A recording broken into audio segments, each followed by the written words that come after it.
லக்ஷ்மணன் தான் நினைச்சது நடக்கணும். நான் உனக்கு கைங்கரியம் பண்ணணும். சுவாமி சொல்றார், பெருமாள் சொல்றார் வேண்டாங்கிறார். இல்ல நான் கூட வருவேன்னா. இந்த விதமான பக்திக்கு சேஷத்துவம்னு பேரு.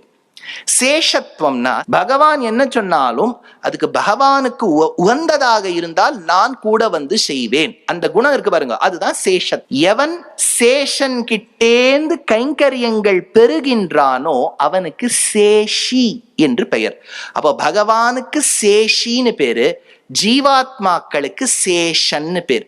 பகவானுக்கு கைங்கரியம் செய்ய வந்த சேஷபூதர்களில் சேஷன்களில் முதல் சேஷன் பாம்பு, அதற்கு அனந்தன்னு பேர்.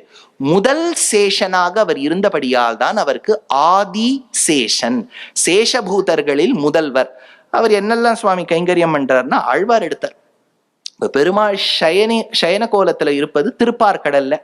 இப்ப சயன கோலத்துல இருக்கும்போது அதே ஆதிசேஷன் தான் பெருமாளுக்கு படுக்கை ஆயிட்டார். இப்ப பெருமாளுக்கு திடீர்னு குளிர் வந்துடுறதுன்னு வச்சுக்கோங்க. பாம்புக்கு மோல்டிங்னு ஒரு ப்ராசஸ் இருக்கு. அது தோல் உரியும் பாம்புக்கு. அந்த ஆதிசேஷனுக்கு உரிந்த தோல் தான் பெருமாளுக்கு போர்வை. பெருமாளுக்கு கொஞ்சம் தலையணை இருந்தா நன்னா இருக்குமோன்னு தோன்றது. காத்த உள்ள வாங்கிட்டார், ஒரு இடத்துல வளைவு கொடுத்தார், அதுவே தலகாணி எடுத்து. இப்ப இதெல்லாம் முடிச்ச உடனே பெருமாளை யாராவது க்ஷீராப்தியில போய் பார்க்கணும்னு தேடிண்டே இருப்பாராம். ஏன்னா இவர் நன்னா கண்ணங்கரையல்னு இருப்பார். அப்போ அவர் மேல டார்ச் போட வேண்டாமா? அதனால ஆதிசேஷனுக்கு இருக்கக்கூடிய 1000 பனாமண்டலங்கள்லேருந்து 2000 ரத்தினங்களை ஒத்த நேத்திரங்கள்லேருந்து ஒளி வருமாம். அந்த ஒளி கற்றையில் பெருமாள் தெரிவராம். அப்ப பெருமாளுக்கு டார்ச்சும் அவர். இப்ப பெருமாளுக்கு கொஞ்சம் வேர்க்கிறதுன்னு வச்சுக்கோங்க. பனாமண்டலங்கள்ல இருக்கக்கூடிய ஆதிசேஷன் நாக்க வெளியில நீட்டுட்டு இப்படி அசைக்குமா, அதுதான் ஃபேன். பெருமாள் உக்காரணம்னு வச்சுக்கிறாருன்னு வச்சுங்க.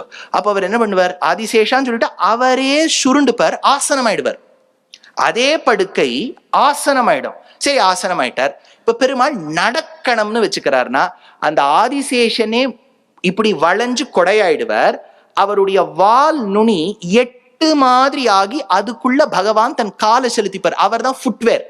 அதனாலதான் ஆழ்வார் எடுத்தார், சென்றால் குடையாம், இருந்தால் சிங்காசனமாம், நின்றால் மரவடியாம், நீழ்கடலுள் என்றும் அணையாம், புல்குமணையாம், பூம்பட்டாம், மணிவிளக்காம், திருமாலுக்கு அரவு.